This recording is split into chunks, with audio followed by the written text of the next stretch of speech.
Brought to you by Agilus Diagnostics.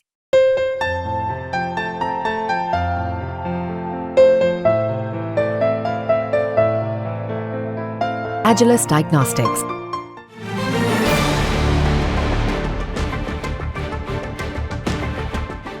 Manoj Jarange Patil यांची चिंता वाढवणारी एक बातमी समोर आली आहे. नाट्य निर्मात्याची फसवणूक केल्याप्रकरणी जरांगेंविरोधात पुणे सत्र न्यायालयानं अटक वॉरंट जारी केलंय. हे प्रकरण नक्की काय आणि यामुळे जरांगेंना अटक होऊ शकते का, जाणून घेऊयात.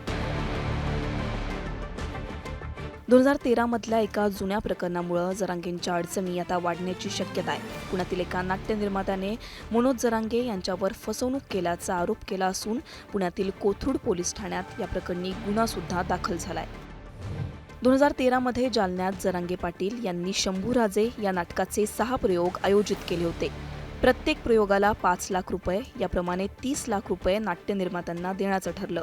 परंतु ठरल्याप्रमाणे या प्रयोगांचे पूर्ण पैसे नाट्य निर्मात्यांना देण्यात आले नाहीत. नाटकांचे प्रयोग आयोजित केले खरे, पण नाट्य निर्मात्यांचे पैसे बुडवल्याप्रकरणी जरांगे यांच्यासह अर्जुन प्रसाद जाधव आणि दत्ता बहिर यांच्या विरोधात फसवणूक केल्याची तक्रार कोथरूड पोलीस ठाण्यात 2013 मध्ये दाखल करण्यात आली होती. त्यानुसार गुन्हा दाखल झाल्यानंतर जरांगे यांच्या विरोधात पुणे सत्र न्यायालयात खटला सुरू होता. या दरम्यान झालेल्या सुनावणीला मनोज जरांगे पाटील आंदोलन सुरू असल्यानं हजर राहिले नाहीत. त्यामुळे न्यायालयाने जरांगे पाटील यांना 2दा समन्स सुद्धा बजावला होता. त्यानंतर ते फक्त एकदा कोर्टात हजर राहिले, परंतु पुढच्या तारखांना ते गैरहजर राहिल्याने न्यायालयाने त्यांच्या विरोधात पुन्हा एकदा अजामीनपात्र अटक वॉरंट जारी केलंय. ऐन उपोषणाच्या काळात जरांगेंविरोधात अटक वॉरंट जारी करण्यात आल्यानं आता त्यांच्या अडचणी वाढण्याची शक्यता आहे. ब्युरो रिपोर्ट, मुंबई तक.